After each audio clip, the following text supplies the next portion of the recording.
ಈಗ ನೀವು ಸುಣ್ಣ ಯೂಸ್ ಮಾಡ್ತೀನಿ ಅಂತ ಹೇಳಿದ್ರೆ ಅದು ಯಾವುದಕ್ಕೆ ಅಂತ ಹೇಳ್ಕೊಟ್ರೆ ಸ್ವಲ್ಪ ಒಳ್ಳೇದಾಗುತ್ತೆ. ಹೌದು, ಸುಣ್ಣ ಬಂದು ಕಲ್ಲು ಸುಣ್ಣ ನಾರ್ಮಲಾಗಿ ನಾವೇನು ಯೂಸ್ ಮಾಡ್ತೀವಿ. ಎಷ್ಟೊಂದು ಜನ ಏನು ಮಾಡ್ತೀವಿ, ಈ ಸೂರ್ಯ ಸೆಮ್ಮು ಅದು ಇದು ಸಿಗುತ್ತೆ ಅಂತ. ನಾರ್ಮಲ್ ಕಲ್ಲು ಸುಣ್ಣ ನಮ್ಗೇನು ಹಳೆ ಕಾಲದಲ್ಲಿ ಬರ್ತಾ ಇತ್ತು ಅದೇ ಸುಣ್ಣ. ಹೂಫ್ಗೆ ಏನಂದರೆ ನಮ್ಮ ಮಳೆಗಾಲದಲ್ಲಿ ಏನಾಗುತ್ತೆ, ಹೂಫ್ ಬಂದು ನಿಮಗೆ ಜಾಸ್ತಿ ತ್ಯಾವ ಆಗಿ ಒಳಗಡೆ ನೀರಿನ ಅಂಶ ತುಂಬಿಕೊಂಡಷ್ಟು ಗೊರ್ಸ್ಗೆ ಪ್ರಾಬ್ಲಮ್ ಆಗುತ್ತೆ. ಸುಣ್ಣ ಹಾಕೋದ್ರಿಂದ ಏನಾಗುತ್ತೆ, ನೀರಿನ ಅಂಶ ಏನೇನಿರುತ್ತೆ ಹೂಫಲ್ಲಿ ಅಥವಾ ಗೊರ್ಸಲ್ಲಿ ಅದನ್ನು ಹೀರ್ಕೊಂಬಿಡುತ್ತೆ.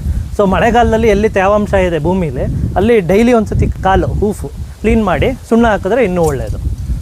ನಮ್ಮ ಹುಡುಗ ತೋರಿಸ್ತಾನೆ ಹೇಗೆ ಅಂತ.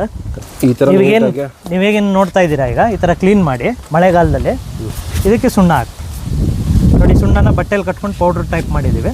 ಈ ಥರ ಸುಣ್ಣ ಹಾಕ್ತೀವಿ. ಇದರಿಂದ ಏನಾಗುತ್ತೆ, ನೀರಿನ ಅಂಶ ಏನೇನಿರುತ್ತೆ ಗೊರ್ಸಲ್ಲಿ ಅದು ಹೀರ್ಕೊಂಬಿಡುತ್ತೆ ನಿಮಗೆ. ಸೊ ಇದು ಬೇಸಿಕ್ಕು. ಮಳೆಗಾಲದಲ್ಲಿ ಇದು ಕಂಪಲ್ಸರಿ, ಡೈಲಿ ಒನ್ಸ್ ಮಾಡಿದ್ರೆ ಕೂದಲೇ ನಿಮಗೆ ಹೆಲ್ತಿಯಾಗಿರುತ್ತೆ. ಮತ್ತು ಸುಣ್ಣ ಹಾಕೋದ್ರಿಂದ ಕ್ಯಾಲ್ಶಿಯಮ್ ಹೂಫು ಗಟ್ಟಿಯಾಗಿರುತ್ತೆ ಸುಣ್ಣದಿಂದ. ಅದು ನ್ಯಾಚುರಲ್ ಸುಣ್ಣ ಹಾಕಬೇಕು. ಹೌದು, ಮಾಮೂಲಿ ನ್ಯಾಚುರಲ್ ಸುಣ್ಣ ನಾವು ಎಲೆ ಅಡಿಕೆಗೆ ಹಾಕ್ಕೋತೀವಿ ನೋಡಿ, ಅದು ಪೌಡ್ರ್ ಫಾರ್ಮಲ್ಲಿ ಸಿಗುತ್ತೆ ನಿಮಗೆ. ಎಲೆ ಅಡಿಕೆ ಹಾಕೊಳ್ಳೋದು ಸ್ವಲ್ಪ ಇದಿರುತ್ತೆ, ಪೌಡ್ರ್ ಫಾರ್ಮಲ್ಲಿ ಸಿಗುತ್ತೆ, ಅದನ್ನು ಯೂಸ್ ಮಾಡಿದ್ರೆ ಸಾಕು.